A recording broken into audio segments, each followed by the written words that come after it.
Right. Uh, am I audible? Okay. Hello everyone, I'm Chaitanya Tejasvi. Welcome to this webinar titled Unboxing GitHub. I'm pleasantly surprised that all of you showed up at 11 a.m. on a Monday morning. On a serious note, I'm grateful to all of you, especially our faculty members, for attending this webinar. On behalf of all the students, thank you for caring about us beyond what your job requires. So let's start with the talk. I request you all to head towards the presentation screen, and I'll disable my video for now. Okay, so are my slides visible? Yes, sir. Okay, so unboxing GitHub. What will we learn today? We'll see what Git and GitHub is. We'll install Git and learn to create a GitHub profile. The main objective of this webinar is to create and maintain lecture notes on GitHub. So this is a typical use case that we will see, which is directly applicable to students and professors like all of you. Okay. And in doing so, we learn about README files and use Markdown syntax to write these README files. Finally, we will use GitHub pages to publish our own files on a website. Okay, Git versus GitHub. What is Git? Git is a distributed version control system for tracking changes in source code. It was created by Linus Torvalds, the creator of Linux, to maintain his Linux kernel source code. What do these words mean? Version control system and distributed. See, what happens is when we make software, we release many versions of it. Now, each new version has some features that the previous one doesn't have. When we add new features, we run into issues. So having a version control like Git allows us to go back and rewrite our code from a point where everything worked okay. So this is the significance of version, in that you can upload your code in multiple versions, and as and when you require, you can go to a previous version and start working from there. Okay, the distributed word comes from the fact that the main code in case of Git is shared between multiple users who can modify their own version of their own copy of the code, and when all the changes have been made, they can upload it to the central copy of the code, right? So this is the example which shows that. So user A and user B have their own copy of the same thing, and they can make their edits individually, and once their edits are complete, they can upload it to the main copy of the, they can sync it with the main copy of the software. This is in contrast to the centralized concept where only one copy of the code exists and each user is only given a certain amount of time to access it. Okay, so now that we know Git, what is GitHub? GitHub is a content hosting site, that is, it's just a website that allows you to post your copy of code online so that others can see, use, modify your code to address their own problems. So in summary, Git is a tool that allows you to manage several versions and parts of a software, whereas GitHub gives you a website where you can post and manage your work using Git. Right, but what's in it for you? After all, most of you are not going to be programmers or software developers as such. Let me give you an example. Let's say you want to write lecture notes for your class. Now, each lecture consists of a vast number of equations, tables, graphs, diagrams, simulations, code, and obviously formatted text. You want to update these notes as you go along with the course. At some point, you also want to allow the reader to access only a certain portion of the notes if he or she wants to. Like, for instance, you're uploading every version in your example is like a lecture. So you have lecture 1, lecture 2, lecture 3. And at some point, you only want the user to access content of lecture 1, lecture 2, lecture 3, and so on. This is exactly what we will tackle in today's webinar. This is the web page that we'll be creating. So this is the example of a lecture note where I have a title of the lecture, some points that will be discussed in an index, right? And think of these as like either topics or just, individual lectures. So this, if I click on this content, I'll have a lecture page. And instead of using the lecture, we will learn the syntax of this files, for this markdown file, instead of writing the lecture. Okay, so let's go back. What do we need to install? So you need to install two softwares, Git and Git LFS. You already know what Git is. What is this LFS? So what happens is when you are dealing with large files, like if you are working in data science or data analytics or whatever, you might need to upload large files, image files, audio file, video files. Now, Git or GitHub like sites, they separate the code parts and the large files and store the large files separately, right? So Git LFS allows you to access all these files as if they were part or as if they were stored in just one location. Okay, I won't install this software over here. Instead, I'm giving you a video. I'm including a video in the talk, and this gives description on any system that you're working with. It's just straightforward. You have to if you're on Windows, you just have to download the exe file and run it as administrator, and the setup is very simple. You can go through this video later on and do the setup yourself. Just one thing, when you're working from your command prompt, at least when you're installing, make sure you run it as administrator. Otherwise, later on, you might land into some troubles. If you have successfully installed Git, you can go to your command prompt and check by typing Git. If you get some description like this, that means the command is installed. Okay. Now, about GitHub. Let's go and sign up. So when you sign up, you will be greeted like by a page something like this. Let's actually sign up over here. When you click on sign up, you have to provide your basic details, and maybe it will send you an OTP or some message on your confirmation message on your email. And once you do that, you will be successfully have created your own profile. One thing, just make sure you don't use very fancy usernames. Otherwise, later on you might land into trouble. But it's up to you. Okay. So once you're signed up, we can log in or sign in into our profile by visiting github.com/login. You'll have a sign-in page like this, and once you sign in, you'll be greeted by a page like this. So let's sign in actually. So I'll sign in into my profile.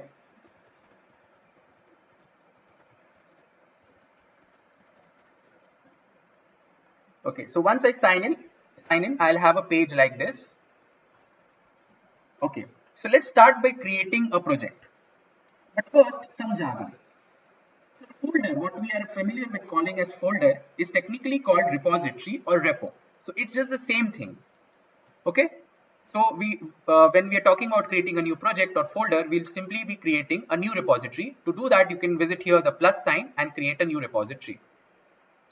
I'll just rename this test, give a small description, a test repo maybe, and I'll add a simple license file like MIT license, because whatever code I'll be putting in is not of much value for now. So MIT license is fine. Once I do that, I'll create the repository. Okay, so right now my repository test is created. It has a brief description. And I have a license. I don't have anything else in this repository.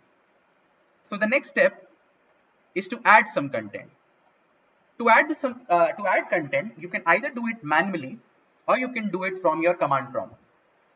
To do it manually, you'll go to a page like this and you can simply drag and drop your files. We'll do that in about a minute. The main thing of using a software like GitHub is to do it from your command prompt. As we will see in a few minutes, it gives you a lot more things to work with than if you're simply drag and dropping your files. Okay, so let's see how what are the steps when you're working from command prompt using Git. The first step is to create a local copy of the repository. So we already have a repository, the folder over here on this link, right? So we'll clone it. We'll create a local copy by using clone. Then if we are also working parallelly with GitHub, maybe we have made some changes over here. So we need to sync those changes using pull. So pull updates changes from GitHub. You can see pull has an opposite thing called push. So this updates changes from GitHub, and this updates changes from your PC from your copy on your PC to GitHub. Okay. Then after we pull or we sync the changes from GitHub, we'll modify the files. We'll work with the files, we'll make some changes. And once we've done that, we'll enter status. When we write status, we'll be shown whatever changes that we have made. Okay. And once we are shown that, we can selectively add files using add.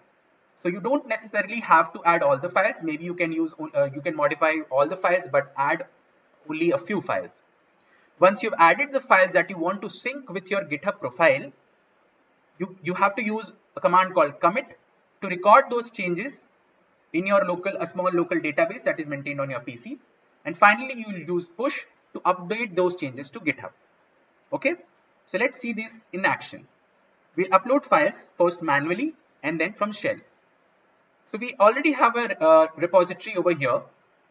We'll manually add files. To manually add files, you just have to click here, upload files. Okay, this is the same page that I had presented in the slide before.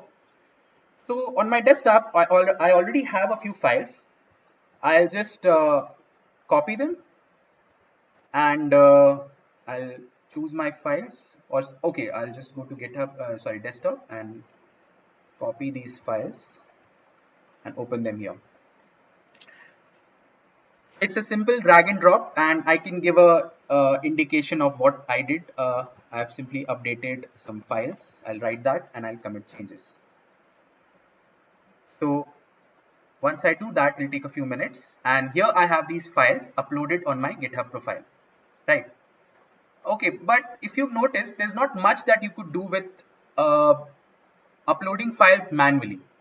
You could only at best give a description of what you did.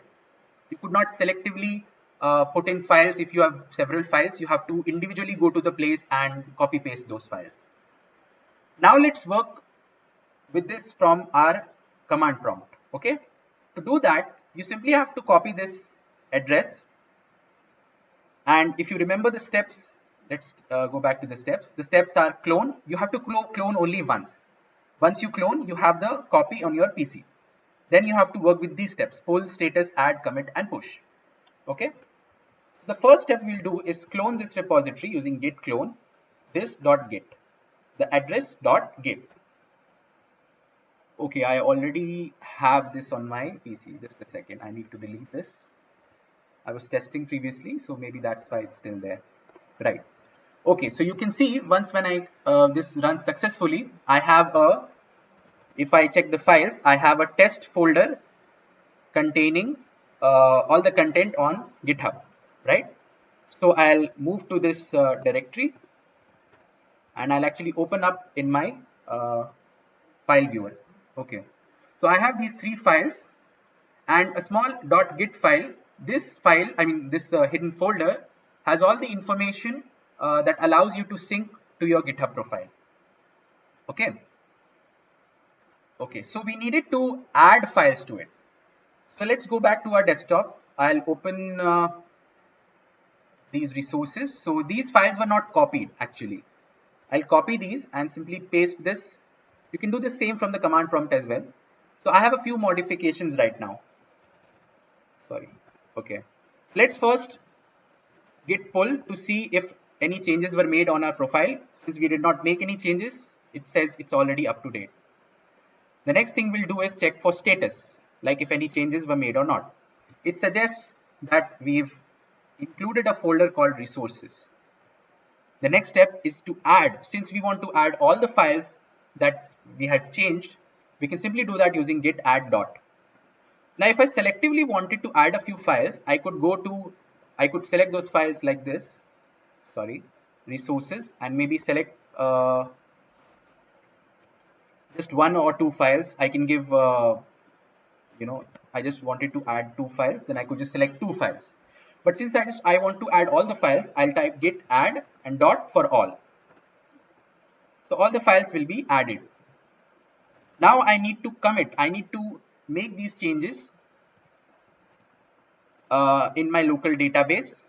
So this will record the change. Okay, so this is one thing that people don't talk about, is to write a good commit message.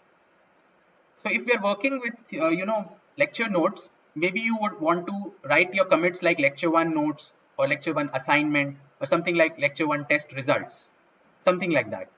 So that will be much more helpful for you in the long run when you want to look up what changes you had made, and the heading already tells you what changes you have made. So we'll just write like lecture 1 notes, something like that. Okay, so these changes were made. Now we need to push all these contents to GitHub. To do that, you can simply write git push, or you can add origin master. So the origin tells us that we want to make these changes from the last point that we were, right? So if we had already made a few changes, we want to build on top of that. And master has to do with the branch. So since we are only working with one copy, I want to make those changes to that one copy only. If there were multiple users, they'll all update to their own branches. So this is the syntax. Now once I run this command and it executes successfully, okay, taking a few minutes.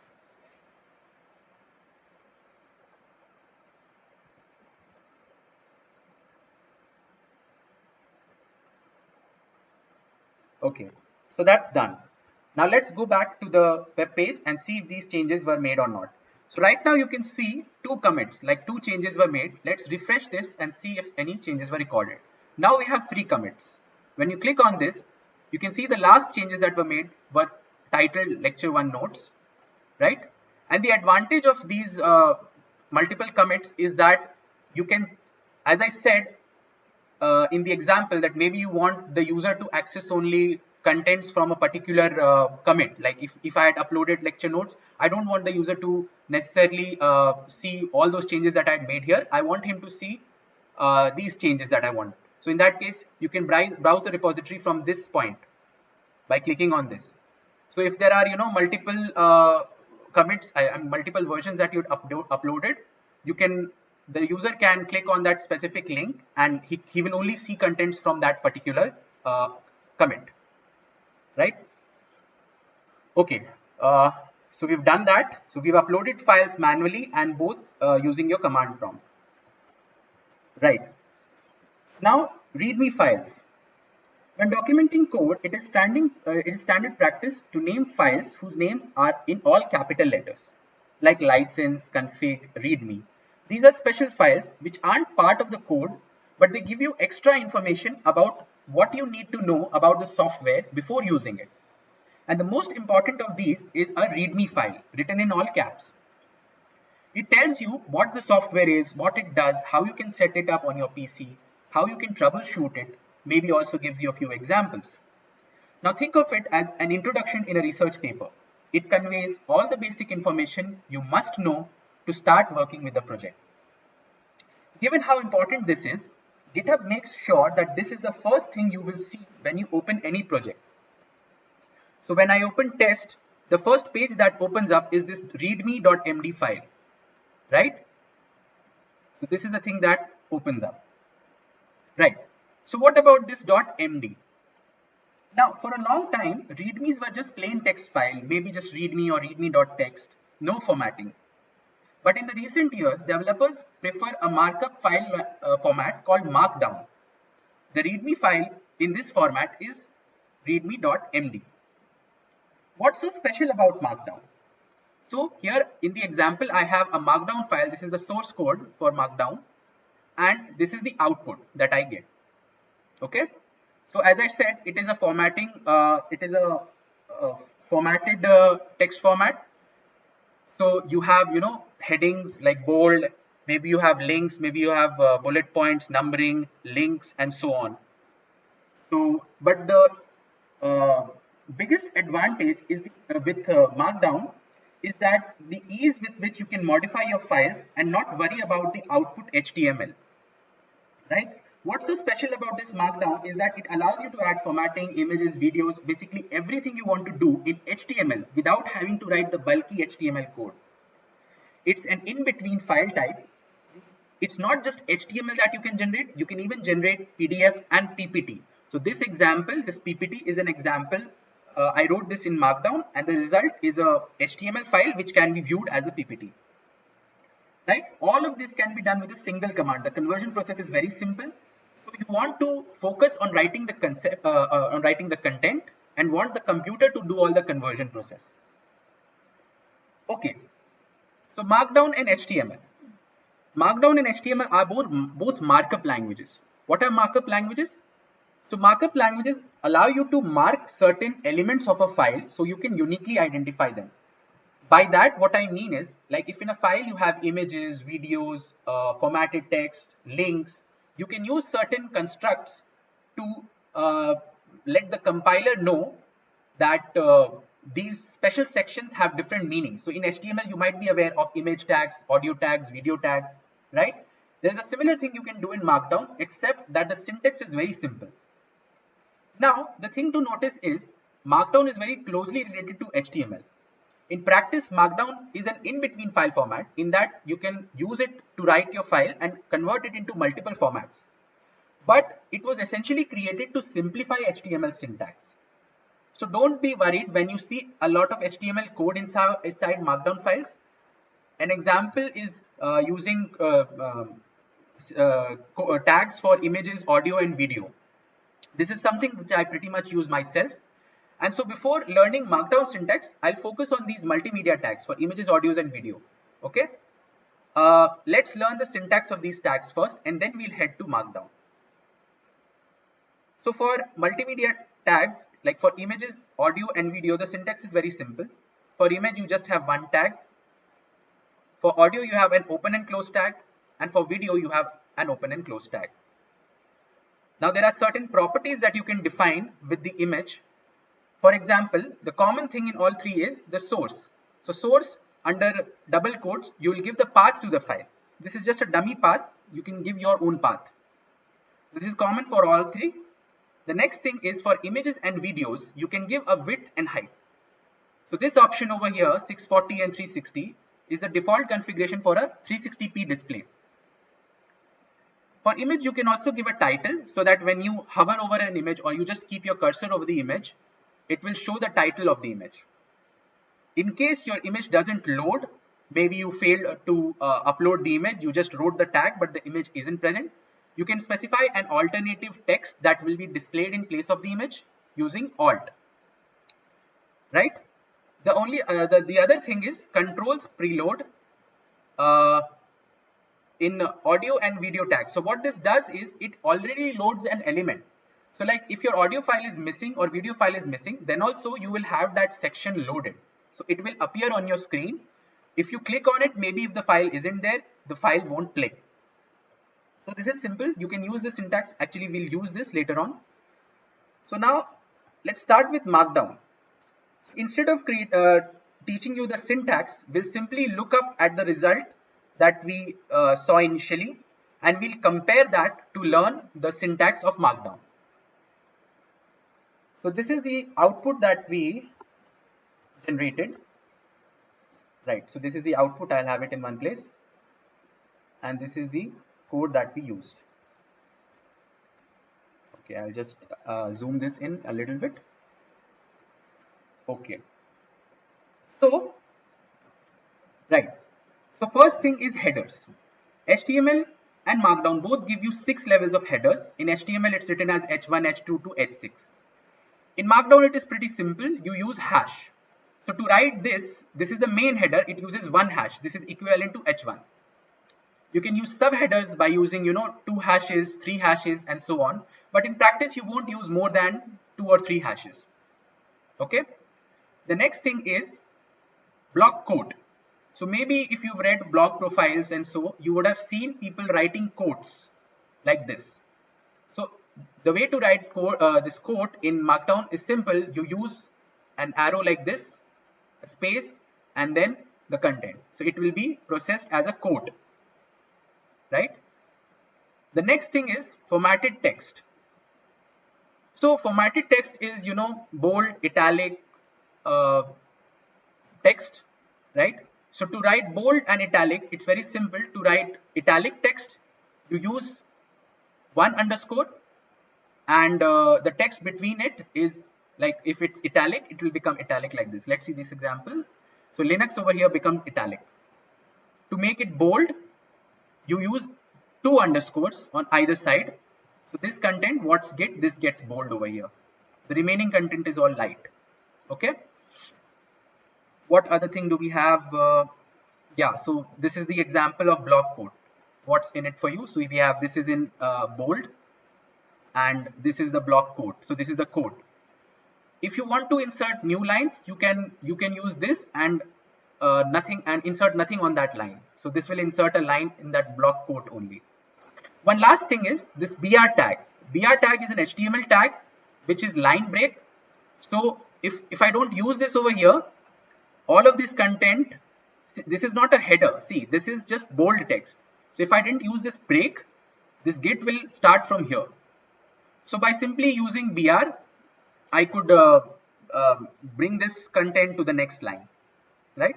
The other way to do that is, insert 1 or 2 empty lines over here, but that just makes your file a lot bigger. So, it's much more intuitive to see the file like this. So we saw formatted text. Now code. Now Markdown allows you to insert code sections also. Before code, I forgot one thing, links. To insert links is very simple in Markdown. You simply use square brackets like this. So this will be the title of your, everything inside this square bracket will be your title. And after the square bracket, you use a simple parenthesis and insert the link. Okay. So this becomes your link. So the list of supported language, you can see if I click on this, it will take me to this link. Okay. Coming back to code. So Markdown, if you want to insert code sections, it's very simple. You use this, what is called backticks. You can see this on the left side of your 1 on your keyboard, right? To write code, you can use this backticks, open and closed.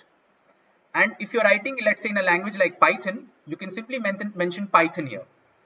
So what this will do is, it will not only present this as a code section, but it will highlight it by parsing it as Python code. So if you take the example here, this is the example for Python. You don't need to look what the code says, just look at the syntax. So the Python code, this will be formatted like as if this was written in Python. Similarly, you can do this for JavaScript also. Now, if you don't use, if you don't mention the language, if you just keep it blank, it's highlighted as a code section, but the text highlighting doesn't take place, right? You can visit this link and see all the supported languages to get a grasp of what all language highlighting Markdown allows you to do. Now about maths. So a lot of you might have used latex equations in your papers. How to do this in Markdown? Okay, the best way to do this in Markdown is to not use Markdown at all, right?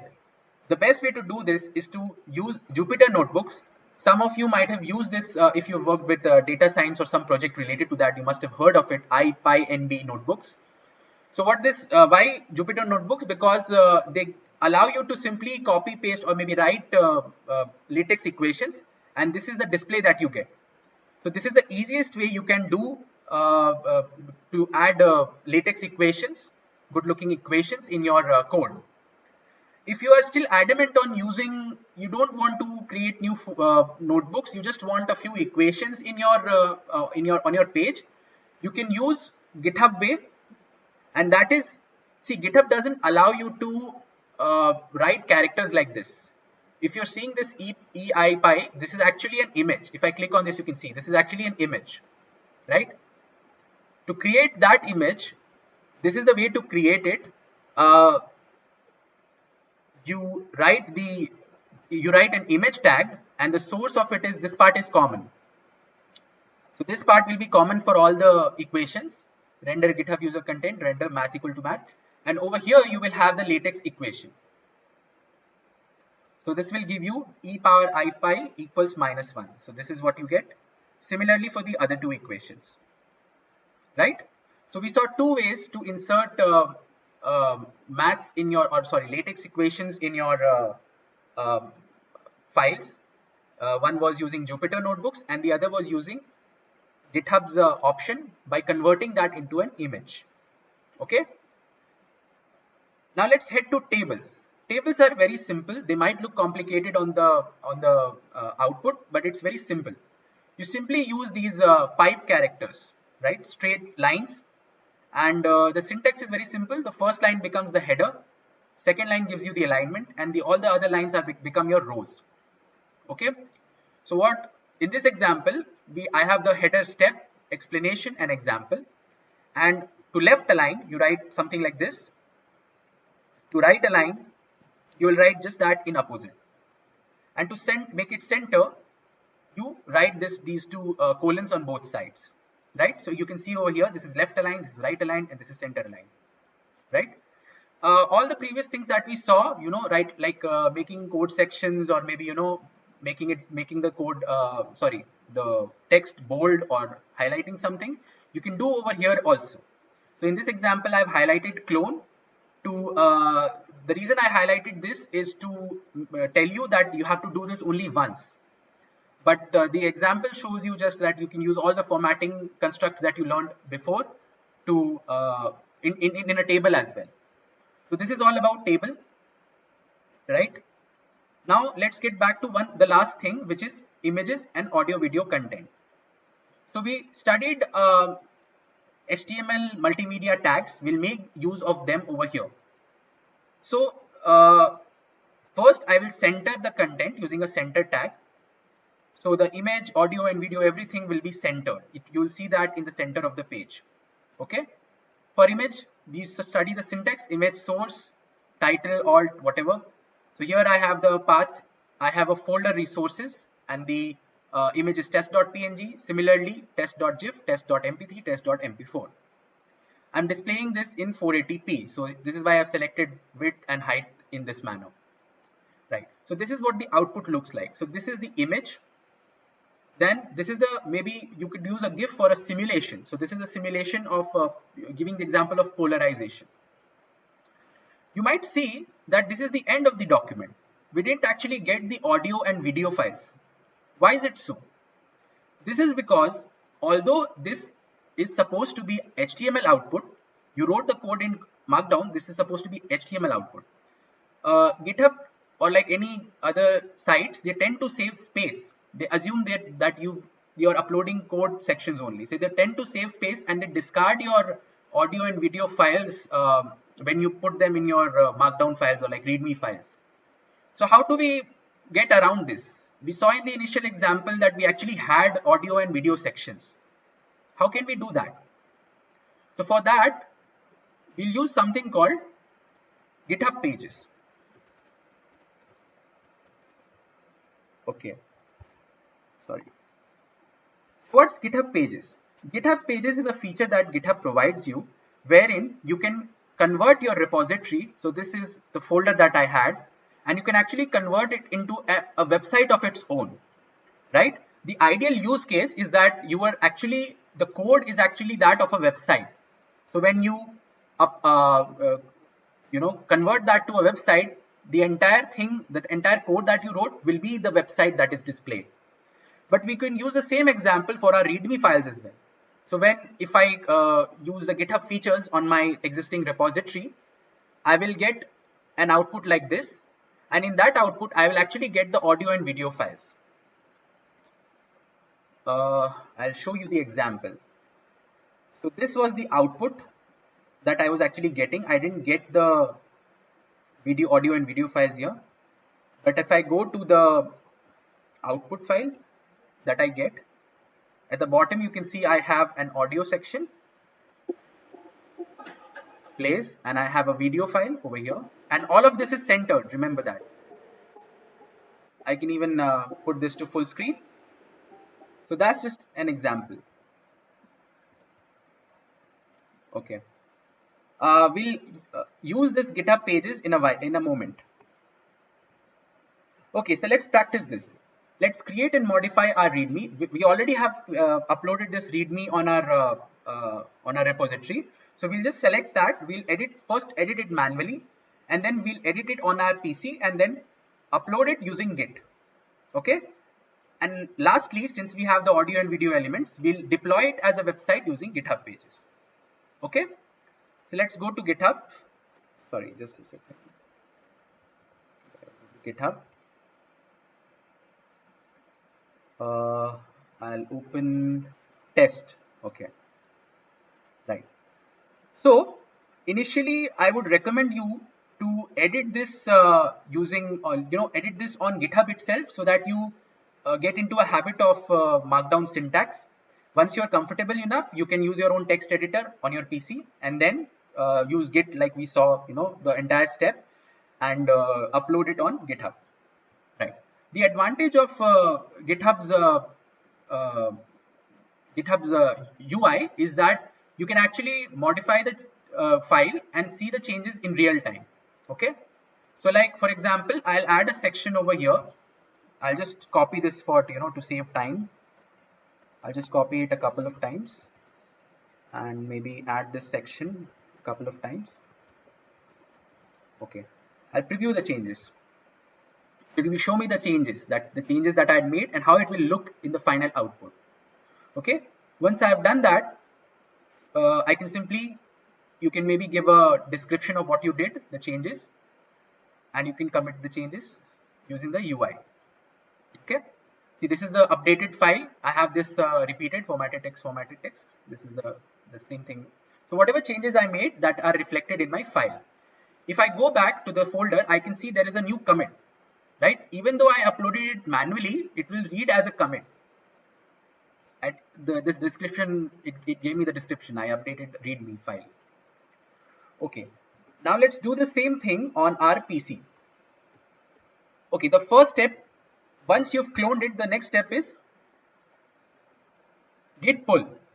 So git pull usually you won't do if you are committing from your PC only, but in this example, since we uploaded it manually on the using the browser, we first have to git pull to see if there were any changes that we did. So indeed we did the changes, and these changes are now included in our local file. Okay. Now I'll open the folder. Okay, so these are the files that I have. Now these are the updated files. These are in sync with what I did on GitHub profile. Now maybe I'll manually copy a few files. Let's say I'll copy this file. Okay, I'll copy this file main maybe, and I just paste this here. Okay.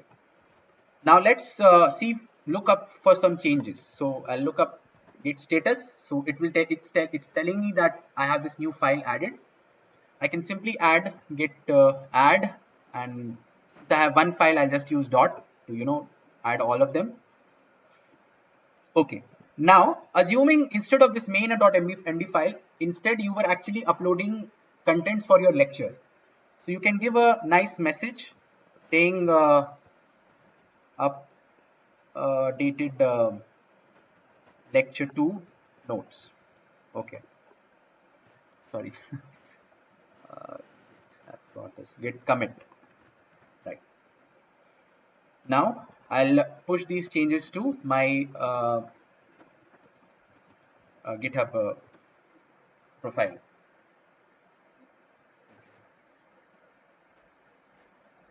These changes are done now. Okay.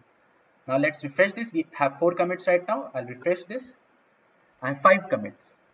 So these are the 5 changes. Updated lecture 2 notes. And you will see that I have this new main.md file as well. Okay. So that's done. The last thing that is left is deploy the static website using GitHub pages. Okay. So if I go into this README file, and if I want to see the source code, I can click on raw. Okay. And the reason I'm doing this is just to show you that these image and audio video tags are there in this file already. So, and it was not there initially in the output over here. So how to deploy your website using GitHub pages? To do that, you simply go to settings over here. Let's move in just a second. You'll go to settings, and then you go to a section called GitHub pages. First thing you can select, you already have a set of themes available. Let's just select this one. Okay. So now our website is ready to be deployed. Okay. Now the thing to note here is, whenever you create a GitHub profile, like my username is CR Tejasvi. So whenever you create a GitHub profile, you also get another web page that you can, or sorry, another website that you can access, which is of the syntax your username.github.io, right? So whenever you deploy your websites using GitHub pages, by default it will go to your username.github.io and slash the name of the repository that you are deploying as a website, right? You can alternatively give your custom domain, like if you have your own website, you can give your website address here. And this, so what it helps you to do is you can control your code on Git using Git and GitHub, and the output will be displayed on your website only. Okay. Okay, so it will take a few minutes because it's actually deploying a website. So I think I'll refresh this to see if it's already published. Okay, so it's already published. Let's go to this web page. Okay, this is the heading, this is the caption. Let's see if the changes were reflected. Okay, the changes are reflected, formatted text, and lastly the audio and video. Yeah, it's there. Okay, so let's just close this. So we saw the example of deploying your complete lecture notes. We included text, code, latex equations, and audio video content, and finally we deployed it as a website using GitHub pages. Okay, the most of the talk is done. The last thing left to talk about is reset. So there are two kinds of reset. What is reset first of all? So as I mentioned earlier, if you have multiple versions or you're making multiple commits, you might want to go back a few versions and then start building from there, right? So hard and soft resets, these two features allow you to do that. Soft reset, it just resets your local copy to a previous version, okay? And hard reset, it actually sets your main copy, the one on your GitHub profile, to a previous version. Now, what are the reasons to do that soft and hard reset? You do soft resets, like for example, if you've made 4 or 5 versions, on the 5th version you realize that you made a big design flaw, or maybe you wrote a lot of content that has drastically changed what you wanted to do with your code or with your file 2 or 3 versions before. So to do that, if you just want to, the next modification you're making, you don't want to delete your entire history from that 5 to 2 back. You just want to start building from there. So to do that, you do a soft reset. So in the end, what will happen is, if you already had 5 commits, the next commit that you make, it will become the 6th commit, so that your history is there. But the 6th one, the 6th version, the base code for it was from a previous version. Okay.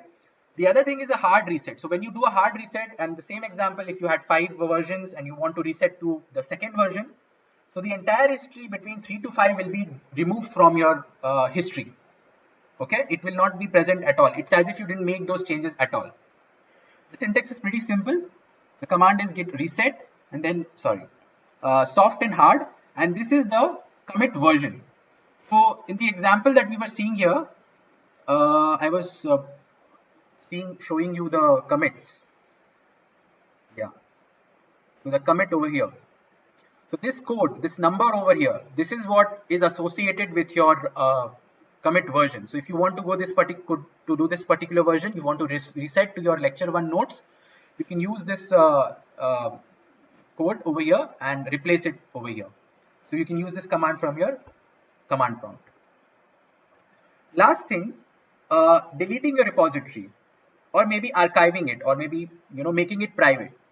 So sometimes what you would want is, let's take an example that if you're a professor and you wrote the code for your own quiz. So I actually have an example of that. I'll show you that directly instead. Right. So I wrote some code for a quiz utility. So when you visit this link, you have the quiz over here, right? So this is an MCQ type quiz, and at the end you will get a result. At the end you will just a second. Okay, so I didn't score much, right?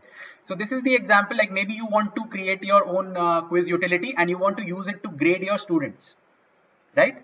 So maybe once you did that, so in this example, the issue was, just a bit. Okay, yeah. So the questions that I took was from a JSON file over here. So that like in the code only, I had the questions also, right? So this is the example, typical example. So this was a question and I had 4 options and I also gave the answer. So maybe if I uploaded this code and made it available publicly to the user, the students could actually, instead of answering the questions honestly, they would simply look up the correct answers and they could, put those answers in and get full marks. So in that case, the professor might want to make this private. So the output will be visible. The website will still be there. This website will still be there, but the code won't be visible on publicly on your profile. But to use this feature, this is a paid feature. If you're using a free version, you won't be able to access this. If you're using a free version, what you can do is the last thing is delete this repository.